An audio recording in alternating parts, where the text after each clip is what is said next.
Everyone is a star child, made of stardust and the infinite potential of the universe. This extraordinary field is something in each of us clamors for freedom from the bonds of fear, conformity, and an ordinary life. Welcome to Dr. Durr's Living in the Sweet Spot, where practical tools and solutions from the intersection of mind-body medicine, science, and spiritual well-being awaken and empower you to live out your infinite potential, to live life in the sweet spot.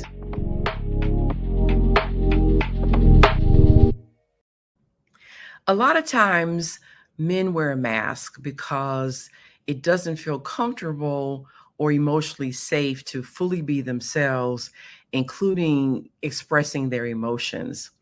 So in this episode, Manhood Matters, the impact of masculinity on men's health, we're going to delve into the profound effects that traditional notions of manhood and masculinity have on men's health and well-being, how those expectations and those cultural norms can contribute to mental health challenges, physical health risk, and the overall quality of life for men.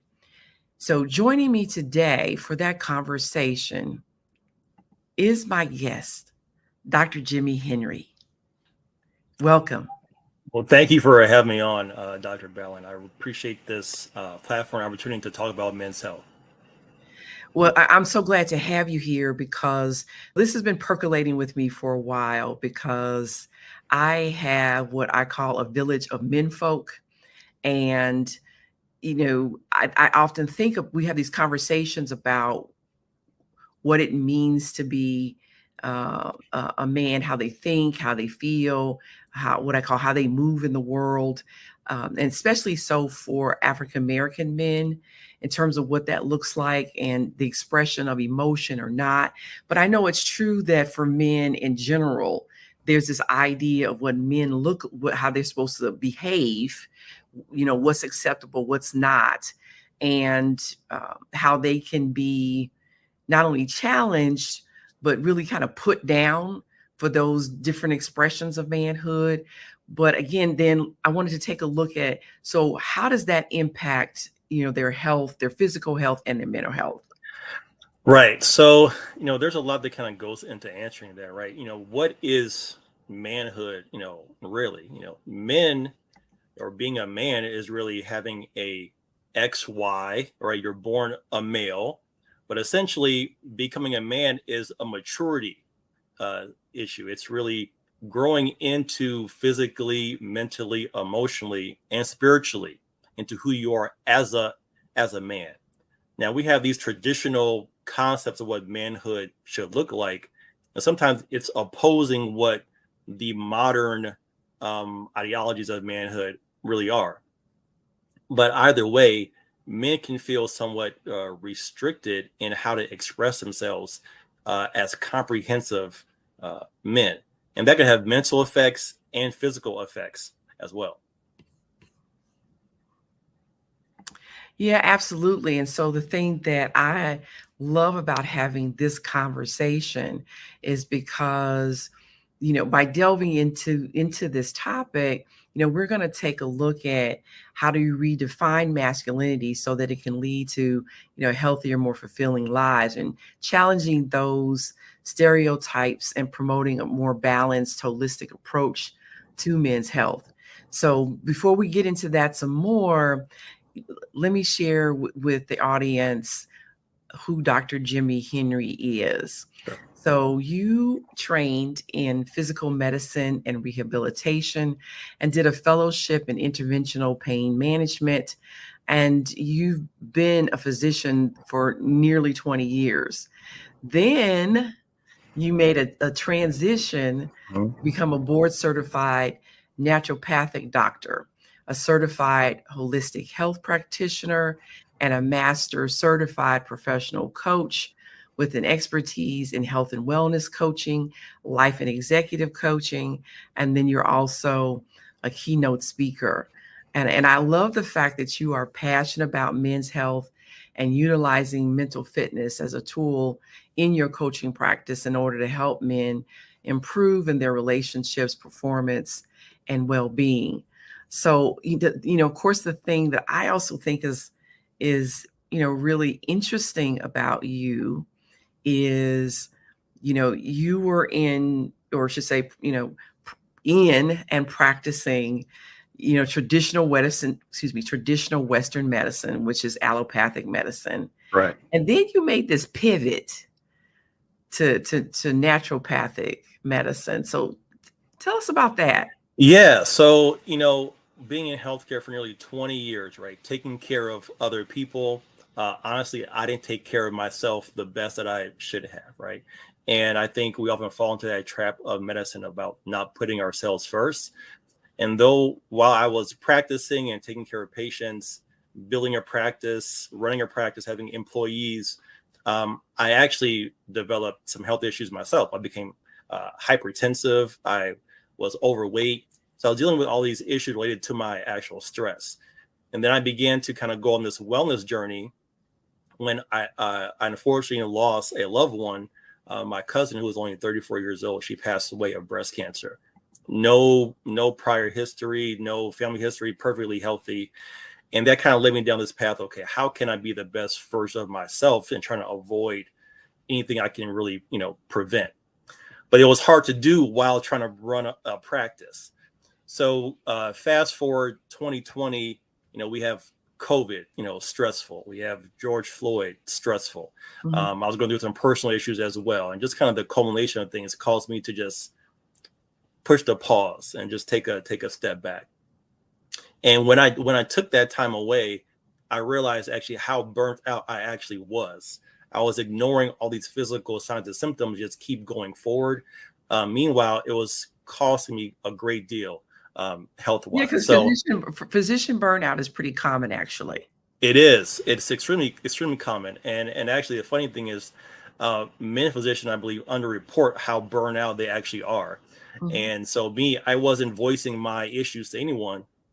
So I took that time away to focus on, my faith, therapy for my mental health, going to the gym, nutrition, just really taking care of myself. And then when I became certified as a holistic practitioner and a coach, now I use what I learned there to help other people, especially men, prevent some of the things that I was dealing with and give them a space where they can actually express themselves in a very holistic way. So yeah. I think the thing that, and I'm being honest, part of me just, in very simple terms, I'm just kind of going, the fact that we think that we, as physicians or as anyone who takes care of other people, that we think that we can pour from an empty cup is just crazy as hell. Just- It's nonsensical, right? And the funny thing is, when we're studying and we're learning all these signs and symptoms of our patients, right? Mhm. How to listen to their heart and lungs and look at their skin and their eyes, and all these things we're taught to look at, but we never look at it for ourselves. We in fact are taught to ignore it and push through it. Mhm. And that really is a disservice for us, because we're not practicing what we're preaching. And this disconnect really affects, I believe, the way that we practice. Yeah, I agree with you. And I think that, again, on balance, it's one thing to say in case of, urgent or emergent situations that we have to put, um, maybe in terms of putting ourselves first to the side. But the problem is, as you're talking about, we're conditioned as physicians to do that consistently, as opposed to, again, looking at, excuse me, at things from a place of, again, I can't pour from an empty cup. So, Right. I just like to remind people, uh, do you periodically put gas in your gas tank? The answer is yes, unless you want to run Yes. out of gas. Yes, So, indeed. right, it's not about being selfish. It's about taking care of yourself so that you can then take care of others. Or as the flight attendants say, should the cabin lose air pressure, the oxygen mask will drop from the ceiling. If you are traveling with someone, put your mask on Absolutely. first. Why? Because who are you going to help if you passed out or dead? Absolutely. So, Absolutely. um, so I think, that I think is a good segue Hmm. actually It is. to getting into this issue of, manhood and masculinity, and, and how that impacts health. Because again, there's, what we're conditioned or trained to think and be and do versus what's really, working for us. Hmm. So can you explain how those traditional concepts of manhood and masculinity influence both mental and physical health for men? Sure. And so I believe there is a lot of purpose in traditional masculinity. Traditional gender roles, I think, have a place because it provides some order and some structure. Men and women were equal, but we're not the same, right? We're meant to complement each other. But unfortunately, the narrative of what it means to be a traditional man, the extreme version of that has been used to identify what all manhood should be, right, without any consideration for individual needs or really wants. So what So, happens so just is, so just to be clear, so yeah, what are we talking about when we're talking about traditional ideas of manhood? right. So, all men should be A, B, C, X, Y, D. So, you should have these attributes of masculinity that are, ambition, passion, leadership, strength, um, lack of emotion, all these things that we personify as being part of what manhood is or should be can be quite restrictive, right? And actually prevent men from expressing themselves fully in their manhood, right? We don't fit neatly into a box, and I know society likes it when you can neatly fit us into a box. But that same box it tries to fit men into actually becomes a prison, right? It imprisons us from expressing our emotions. And if that persists, that same box could be a coffin, right? It can actually cause us to feel dead in our own skin and lead to premature death. Men have this. So hold on for a Yeah, second. go Let's ahead. take that in. Yeah. If you say, can you repeat that for the folks that in the back of the church that just came in? Yeah, The yeah, right. coffin. Right. That same box they try to fit us in, right, can actually become our own coffin. We can feel dead uh, in our own skin, but also lead to premature death. So I think to your point, and obviously you expressed it in such a powerful yet poignant way, is the fact that we are these whole, complete, complex beings with a variety of ways in expressing our beingness. And when we feel the necessity out of fear and for self-preservation to conform to a limited idea about who we are, that that may serve us in some instances but not in every instance and not all the time. So the very thing that is our, as you said, the very thing that is our stronghold can then become our prison, or in your terms, our Coffin. Hmm. yeah, Right. And like really you said, powerful. yeah, no, thank you. And there's a balance to everything. But when you use it to as the extreme form of it to describe the whole, that's problematic. And that is just destructive, really. There's this concept that all men are physically strong. In reality, some men may not be physically strong. And does that make them any less of a man? Right? Because they can't bench 225 20 times? No, right? Of course not. And yeah, I mean, but of course, they're not less than a man, right? And right, correct. also, again, just because if you're quote unquote not the manly man and you're Hmm. not aggressive and overly, assertive, and so you have a kind of an easier maybe I'm hesitant to use the word softer, but Mhm. but yeah, but a less assertive, let's call it that, Mhm. a less Yeah, assertive demeanor, that doesn't make you less of a man either. absolutely. Absolutely. There are hard skills, there are soft skills. I think it's important to be balanced in both, right? And then so a man who's trying to live up to these expectations that are unjustly put upon them, they may feel rejected by the society that they live in. And then they may themselves reject who they are because they don't fit into this box. Hmm. So how do those,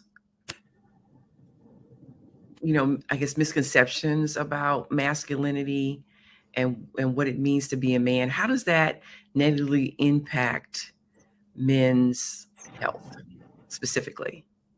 Yeah. So one of the ways that men tend to seek health care less than women. And I believe that's in part due to these misconceptions about what masculinity is. Wanting to always be strong and or appear strong, men oftentimes have internalized that, meaning they don't want to appear weak. And that pride, can have men believing nothing could ever be wrong with them, right? Mhm, Believing that their youth lasts, forever, that they're invincible, indestructible. We know that that's not true, right?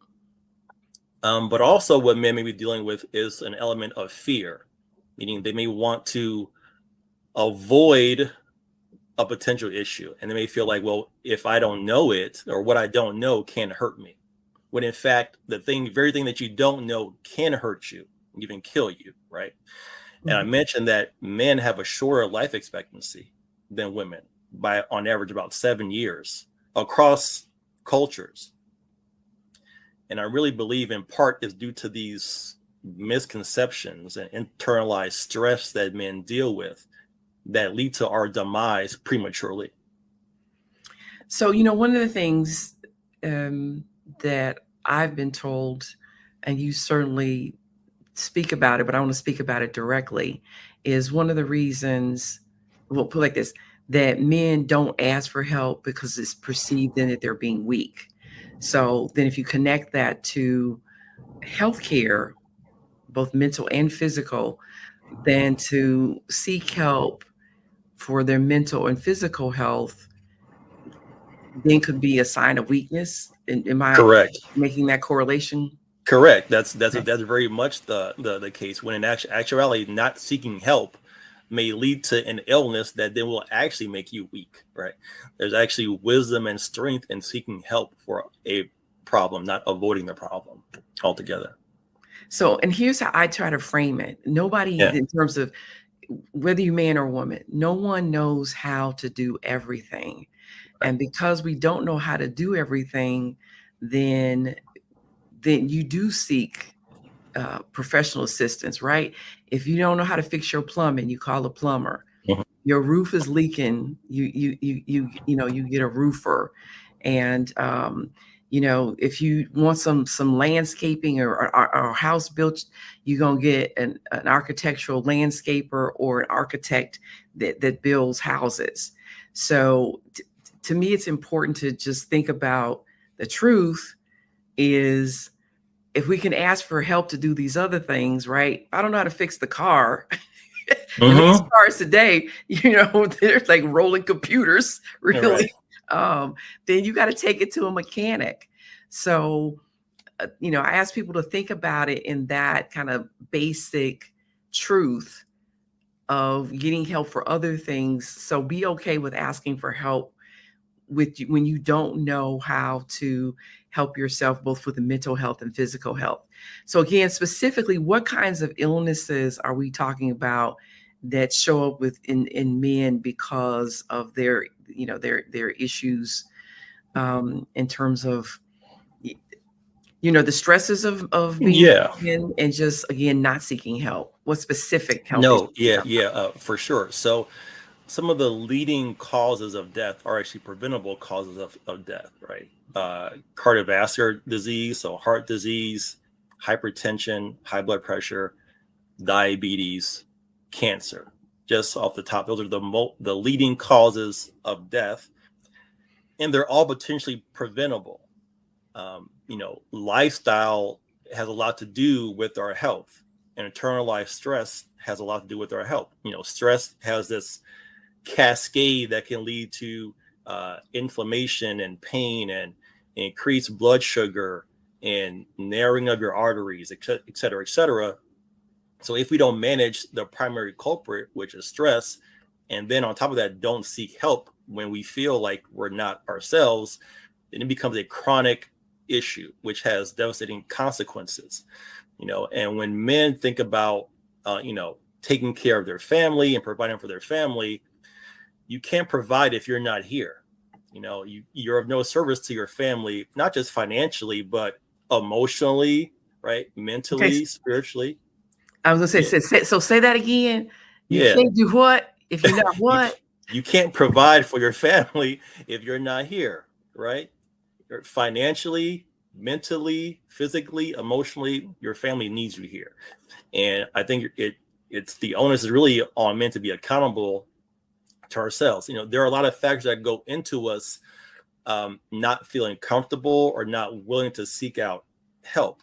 But we're here to increase the awareness about this issue and try to break down those barriers so that men feel more comfortable. It's vitally important that we take care of ourselves. Right. So you can't provide and you can't protect when you are pouring from an empty cup. Yeah. Right. Yeah. If I tell folks, if you laid out in a hospital bed somewhere, who are you going to provide for and take care of? Right. Right. So, I think those are some wonderful points. And I tell you what, let's take a break. Sure. Then we come back and then we'll pick up on this. Sounds good.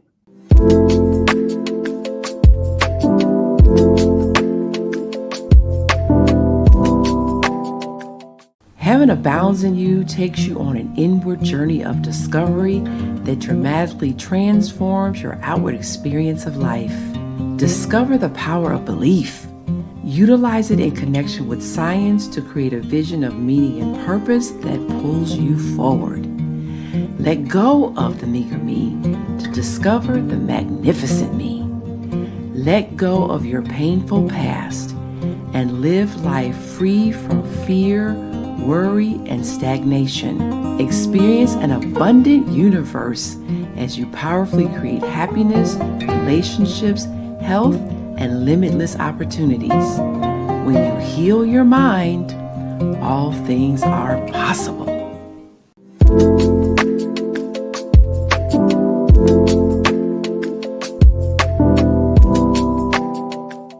Hey there, Dr. Balin A. Durr here with my guest, Dr. Jimmy Henry, and we're talking about Manhood Matters, the impact of masculinity on men's health. And before the break, you were talking about some of the specific impacts that, physical impacts on health that men experience.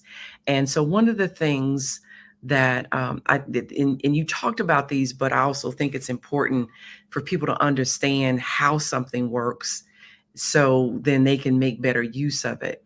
So one of the things about when we're stressed is that has chemicals associated with it.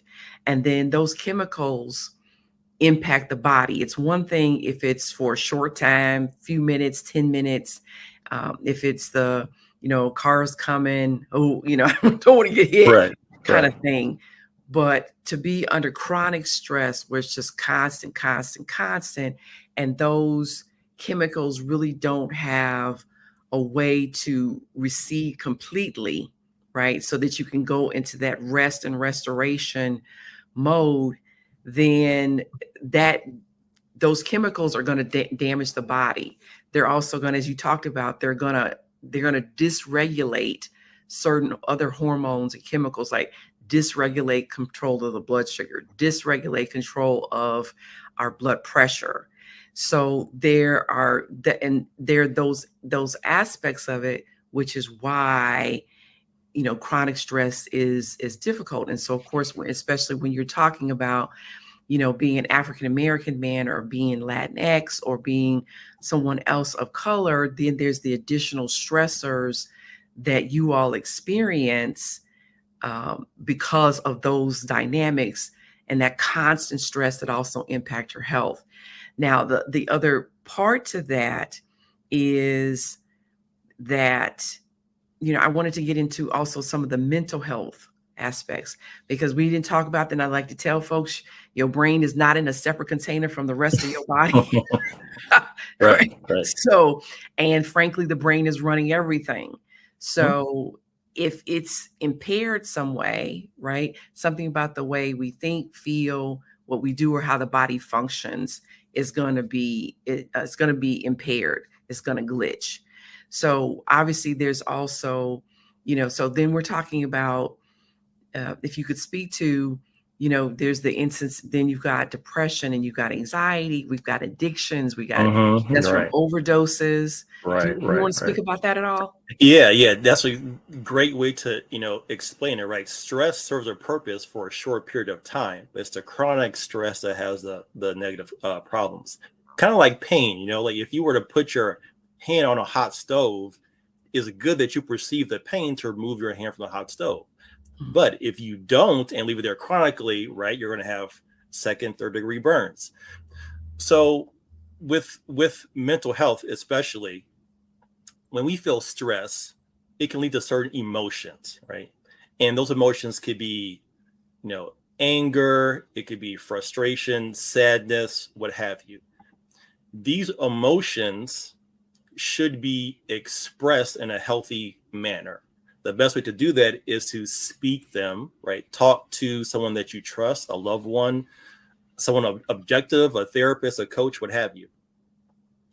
When we don't process, or think about the way that we feel and release it, then it usually will lead to some other behaviors, right? So however we don't express it verbally, it maybe end up expressed, whether it's through alcohol use, drug use, promiscuity, overworking, right? Picking up overtime shifts over and over again, so you don't have to process your emotions and kind of putting your gratification in financial gain.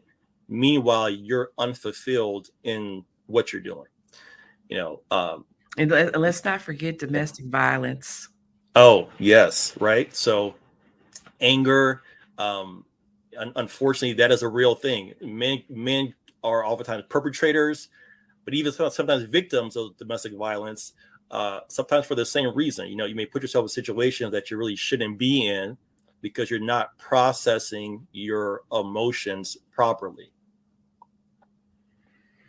Yeah. So it's, again, you make a very, valid point when you say that how we feel, if it's not dealt with, if it's not managed, resolved, healed, released, because so many people have also suffered from trauma. At least 70% of people in the US have experienced some kind of trauma. And so whatever is what's in us is what's coming out of us. I tell folks, think of it like this, right? I've got water in this glass, and there's also the amount of water I have in the glass. So wherever I move the glass, the water goes with the glass because that's what's in it. So if I'm going to not heal it, then it goes with me wherever I go. And then when I interact with people and they hit my trigger, guess what's coming out, right? It's not going to be, in that case, there's water in the glass. So it's not going to be, lemonade or milk or juice or champagne or wine. It's not going to be anything else except what's in it. So again, those feelings come out, and then they impact, our relationships, and they impact, like you said, our work performance. They impact, and they're, the truth of the matter, of course, they're ways that we've learned how to cope with whatever we're experiencing. but they may not always be ways that serve us, right? So we want to, and you've mentioned some ways to learn about how to heal, how to process, how to release those emotions, so we're not bound up. And I say actually stuck living in the memory of the past, Yeah. stuck living from a past moment in time based upon a previous experience that emotionally we're still tied to, and then we continue to recreate over and over again until we do that healing work. No, for sure. I speak to quite a few you know, executive type men, and they have a lot of stresses at work that they oftentimes bring home, right? And then they're kind of leaking on their family members in ways that they really shouldn't. So it really matters, is your cup, repaired, and it matters what's inside your cup. So, pouring into yourself in a very healthy way, the thing that you consume, that you digest, read, look at, who you listen to, that all matters to affect what's inside of your cup, right?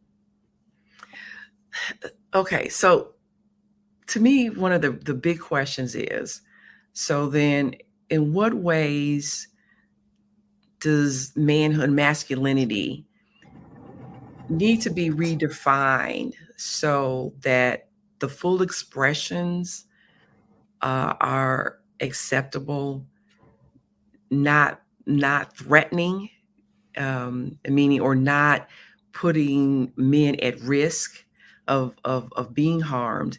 And so basically that it's okay to express the full range of one's humanity, including being vulnerable. Yeah, absolutely. Absolutely. Right. So men are, like you said, we're comprehensive, we're complex beings. We're not a monolith, we're not all the same.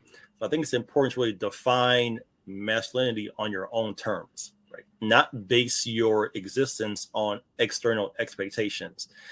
The secret is, with the men that I talk to, they feel like they're trying to live up to something that doesn't really exist. And they never created this idea of what this perfect manly man should be. Right, And but I, that's a but let's, with the caveat that it needs to be healthy, right? absolutely Because, right, right, because right, there right. are, and again, having conversations with the men folk in my village, sometimes their definitions and defining it for themselves are based upon what they see and what Hmm. they Hmm. experienced. So if Absolutely, some absolutely. instances, you know, being a man meant, getting the most beautiful woman Hmm. that Hmm. that you could, or getting the most women. So we don't want to just define it, quote unquote, Right, in a define it for healthy man, ourselves. We correct. want to make sure that it's based on something that's healthy, both for the man, but also for the family and for the community and the society. Absolutely, absolutely. And I think one way to do that is to really, the way that we feel and we think affects the way that we live. So tapping into, you kind of mentioned this, if you take your car to the shop, why not go to the doctor to get checked out? Why not go to the therapist? Why not have somebody look under the hood of your brain and see, like, well, what's going on? How are you thinking? How are you processing things? There was a So, I just want to ask you this. yeah. So, and I know you don't speak for all men, but I'm just going to ask. In your experience, how do men how do they tend to think of a therapist? I mean, what do they think a therapist is? What do they think a therapist does? What is it that's going on, other than the fact I'm weak for seeking help? How do they perceive that? Right. So I think the perception is that mental health is separate from physical health. Like it's some esoteric kind of a woo woo kind of a thing that doesn't really pertain to them. So I think it's not the therapist per se, but that it's just not an issue for them. And if it were an issue, then they'd be weak for having that issue. Right.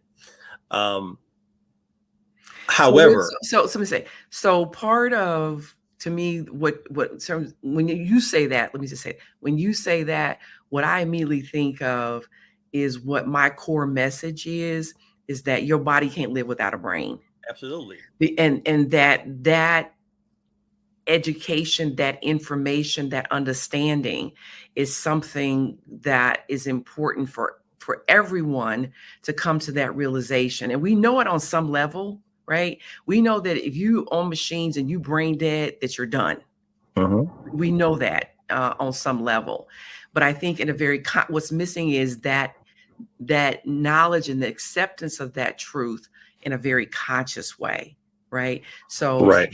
if I'm accepting that truth in a conscious way, then I'm immediately would understand how important it is for me to take care of my brain and my brain health, because without it, something about me is going to malfunction in terms of my own functioning, my own health, my own behavior, right? Is going Right. to malfunction if something's wrong, if my brain is malfunctioning, or if my thoughts are excessively negative. And so I think that's all. I think that's also the shift that needs to occur, so that again, there's not this disconnect, like you said, this kind of this woo woo, esoteric, ethereal sense It's of, real.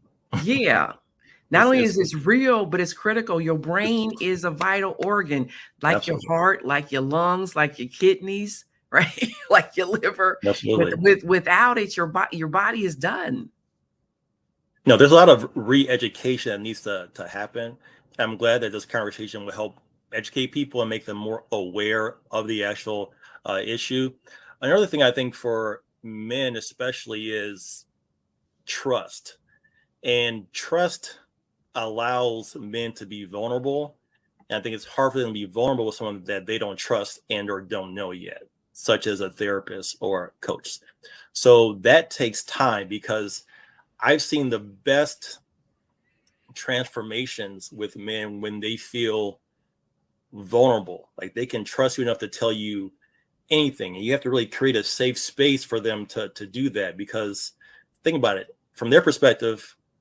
They're putting their heart essentially on a platter in your hand and trusting you with it. And if you break that trust, it really can damage the kind of treatment that they receive, the results that they're seeking, but also prevent them from sharing again in the future. So it's a very important thing to not only we encourage them to be vulnerable, but actually be trustworthy enough to receive that vulnerability and handle it with such care that encourages them to keep doing it over and over. Well, I also, when I hear you say that, I also think about how important that message is for significant others, girlfriends, boyfriends, uh, spouses. But also, to be honest with you, especially as a child and adolescent psychiatrist, even for parents, dealing with their boys, dealing with their girls, true. But I think that men's heart are so seemingly, when I say so much more vulnerable, I think it's seemingly women seem to recover more easily from, emotional hurts. Where Right. men are like, I'm doing that 1 or 2 times and I'm not doing that anymore.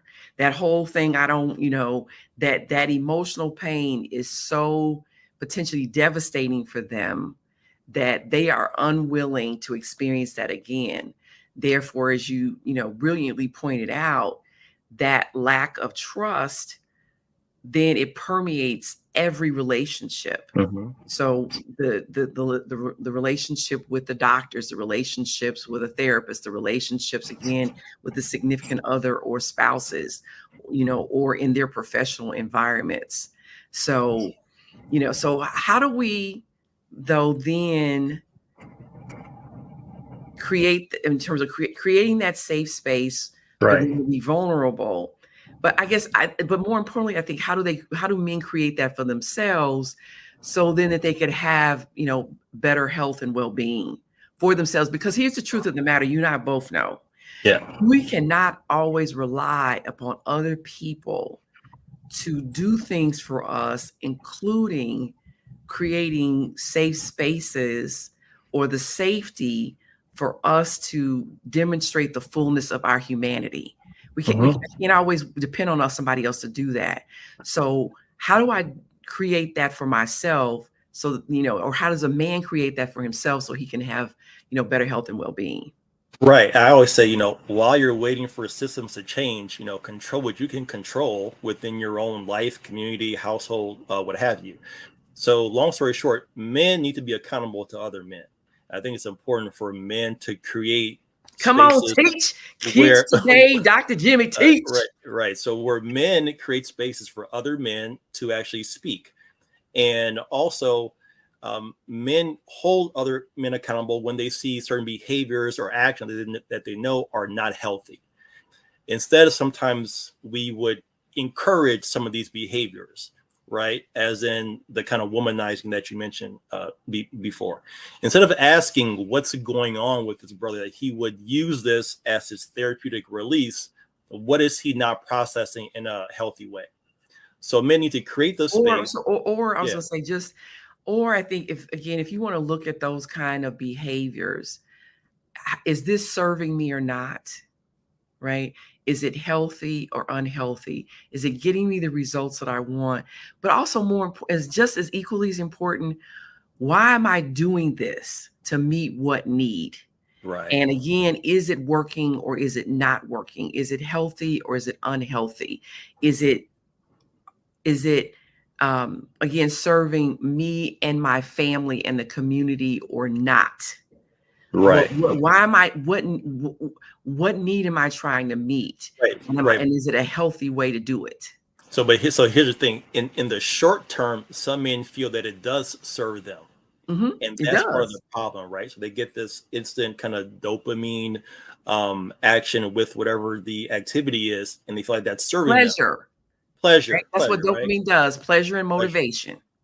But then in the long term, it's actually leading to their downfall. And there's so many men that wish they wouldn't have done these things for years upon years, because it really breaks them down. You're giving of yourself in a very unhealthy way through these behaviors that in the long term don't serve you at all. And you mentioned that women kind of recover from this heartbreak easier. I think because they practice putting themselves out there. You actually have to practice being vulnerable to build this kind of, I don't say callous, but be somewhat resilient to someone not handling you well. And then also women verbalize much more than men. And they do that from a young age. So by the time men are adults, they're decades behind women in terms of communicating, voicing their needs and their concerns.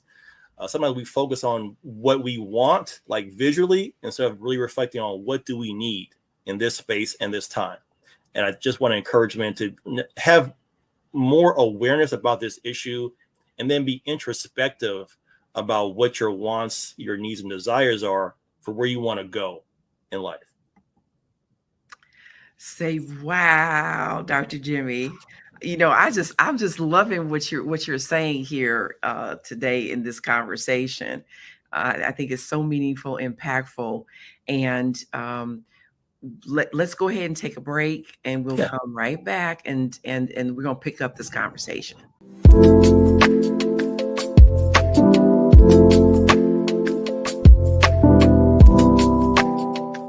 Heaven abounds in you, enlightens, uplifts, inspires, and invites you to live a life that's engaged, joyous, and limitless, the sweet spot of life. Take this journey in oneness. We are and have all that God, the infinite creative source of the universe, is. You are infinite potentiality, and the kingdom of heaven is within you. Heaven abounds in you.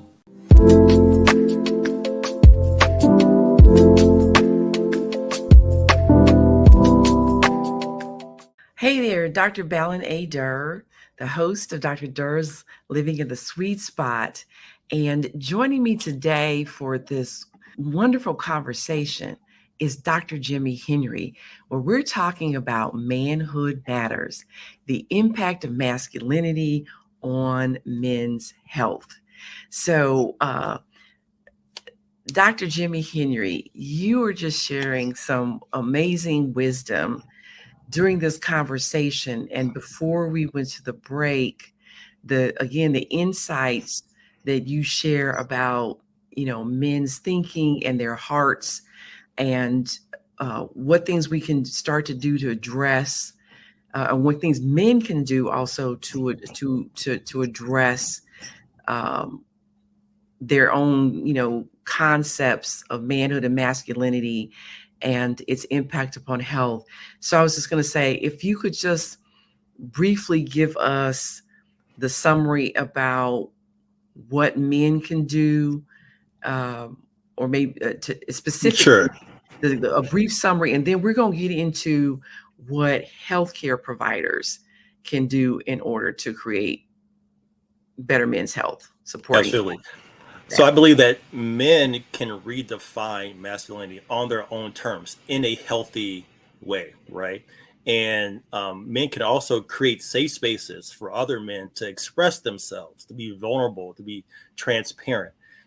But in doing so, hold each other accountable, right, to our behaviors, our thoughts, and our actions. And in that way, we can create this momentum moving forward, where men feel comfortable sharing, expressing themselves in a healthy manner, in a place that they feel comfortable doing so, the people who they know that they trust and who actually care about their hearts.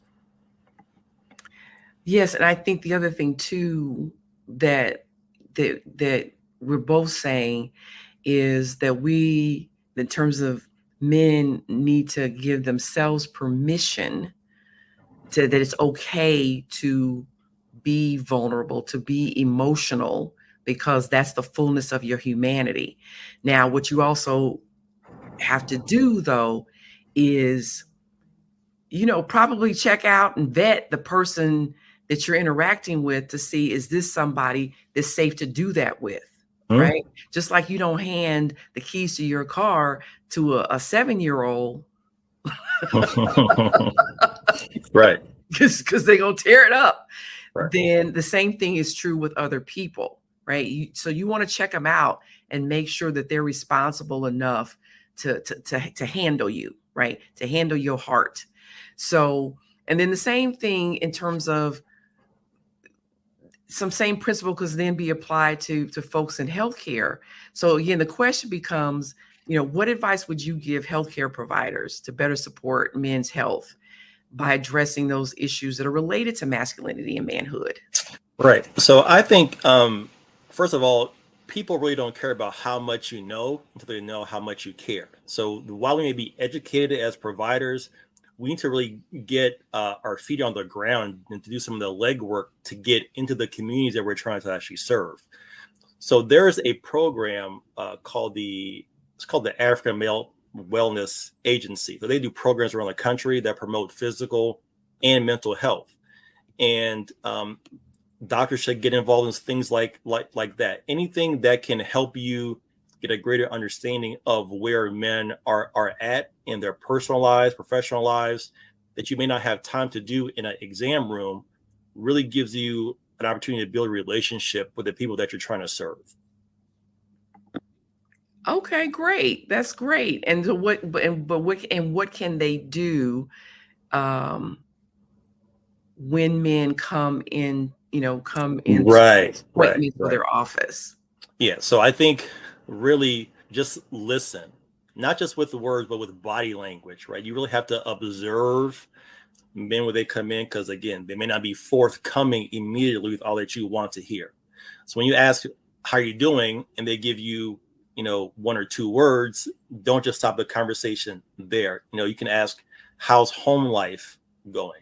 How's your work life going? How's your performance? What hobbies do you have? What type of things do you enjoy? Who do you surround yourself with? Right? These are more questions a healthcare provider can ask to get a sense of the whole well-being of the man that they're interacting with. Right? And I think that genuine concern lets them trust you more, Mhm. because then they know that you care. So would you advise actually asking some questions about their thoughts and their beliefs about themselves as a man, and are they meeting those expectations and those standards? And if not, how's that impacting them? Would you encourage physicians or providers to ask No, that I think question? that's a great point. There was actually at one of these events that I mentioned, there was actually a blank mask, an exercise they had, a blank mask on the table, and the man would write on the outside of the mask how they believe the world perceived them. And then on the inside of the mask, they would write how they perceive themselves. Mhm. So I think that exercise is beneficial. It increases your awareness. And I think from a healthcare provider standpoint, it lets you see the heart of the person that you're working with, right? And try to understand how do they perceive themselves in a world that may see them a certain way, right? And I think that's a very awesome exercise to actually do in practice. All right. Well, you know what? Of course, this has been a fantastic conversation, and so I think hugely beneficial to many folks in many different aspects of men's lives. So, if someone were interested in working with you, whether it's a wellness coach or an executive coach, and the other work that you're doing, how do they go about connecting with you? Absolutely, yes. So you can find me online at drjimmyhenry.com, drjimmyhenry.com. You can connect with me on LinkedIn or Instagram. My handle is at Dr. spelled out Wellfit. And I would be, actually very excited to help men along this journey of becoming the best versions of themselves. So again, Dr. Jimmy, thank you so much for appearing with me today and having this conversation, offering such a tremendous amount of information and wisdom about the connection between manhood and masculinity, and how that impacts health, and how do we change that so that we get better health and better wellness for men. Absolutely. Thank you so much for having me. And man, we don't have to wear the mask any longer. So thanks for having me. I'm your host, Dr. Balin A. Durr, awakening and empowering you to live out your infinite potential, to live life in the sweet spot. I'll see you next week.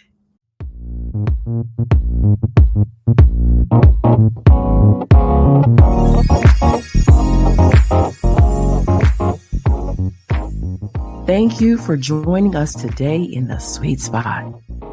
Share, follow, and like us on social media. To learn more, please visit balinadurmd.com, spelled BALINADURRMD.com. Join us next week, and remember, when you heal your mind, all things are possible.